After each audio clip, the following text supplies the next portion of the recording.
తమ్ముడు నిజం చెప్పాడు. ఏం తెలుసా, హైదరాబాద్ పక్కనే ఉన్న సికింద్రాబాద్ కాన్స్టిట్యున్సీకి హైదరాబాద్ కాన్స్టిట్యున్సీకి ఏందిరా తేడా?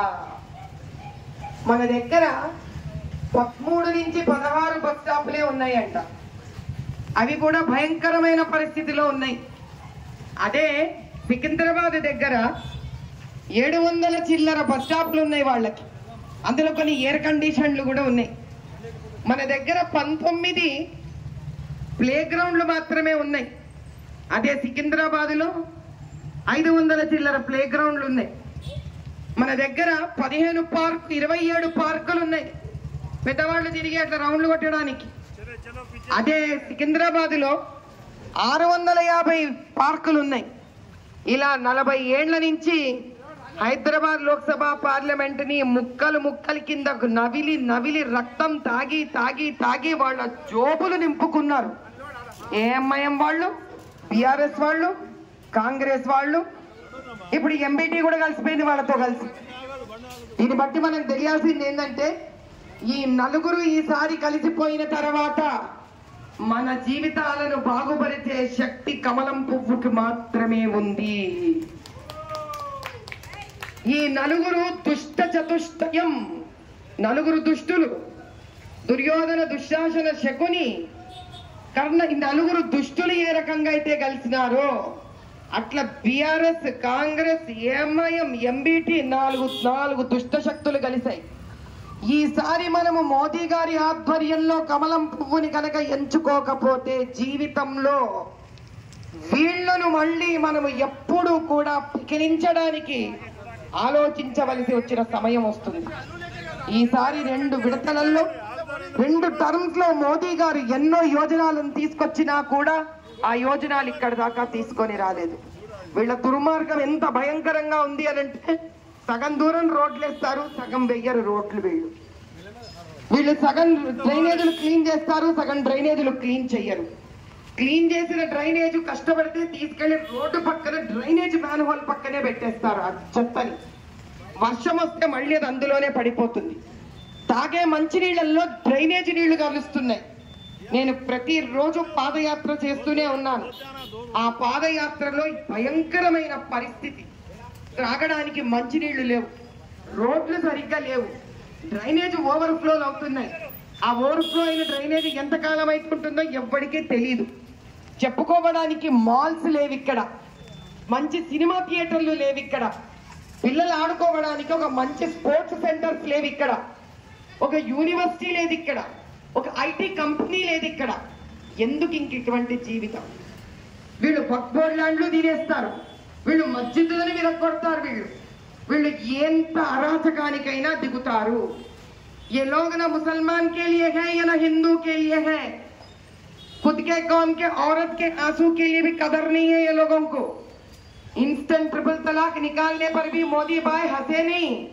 ये लोगों को और औरत दलदल में गिरना ही है ये लोगों को. इसीलिए अब की बार 400 पार भी करना है और हैदराबाद से ही करना है. मेरे सारे भाइयों बहनों, మనమందరం అక్క చెల్లెళ్ళు అన్నదమ్ములం ఈసారి ఒక్కటి అవ్వాలి. చూడండి ఆ డ్రైనేజ్ ఎట్లా తీసి ఆ పక్కనే ఆ తిప్ప కొట్టాడు. ఈ తిప్ప తీసుకెళ్లి ఏఎంఐఎం ఇంటి ముందు పెట్టాల. ఇది ఇక్కడ ఉన్న న్యాయం. ఇది ఏంది రోడ్లు? అదో అక్కడ ఒక తిప్ప డ్రైనేజ్ పక్కన, ఇక్కడ ఒక తిప్ప డ్రైనేజ్. ఏమి ఇందులో ఎంత ఇన్ఫెక్షన్లు వస్తాయి, ఎంత భయంకరంగా ఉంటుంది. ఎక్క రోడ్డు సరిగ్గా లేదు, వాటర్ సిస్టమ్ సరిగ్గా లేదు. ఎండాకాలం వచ్చిందంటే నీళ్లు భయంకరం. 3 రోజులకు ఒకసారి వస్తుంది ఈ నీళ్లు. మంచి నీళ్ళ లేకపోతే బతికేది ఎట్లా? ఇండ్లు అయితే ఎప్పుడు వాళ్ళకే డబల్ బెడ్రూమ్లు. ఆ డబల్ బెడ్రూమ్లు ఎప్పుడు మన వరకు రావు. పార్టీవాడకు రావు, ఎస్సీలకు రావు, ఎవ్వరికి రావు. బీదవాడుగానే మిగిలిపోతున్నాడు. వాళ్ళు ఒక్క ఇల్లే, అసదుద్దీన్ ఒక్క బిల్డింగే పెద్దగా ఉంటుంది, అట్లా అంబానీ బిల్డింగ్ లాగా. ఇంకెవ్వడికి అంత బిల్డింగ్లు లేవు ఇక్కడ. అదే మీరు వేరే కాన్స్టిట్యున్సీలు చూడండి, ఎంతో మందికి ఇండ్లు ఎంతో పెద్దగా ఉన్నాయి అక్కడ.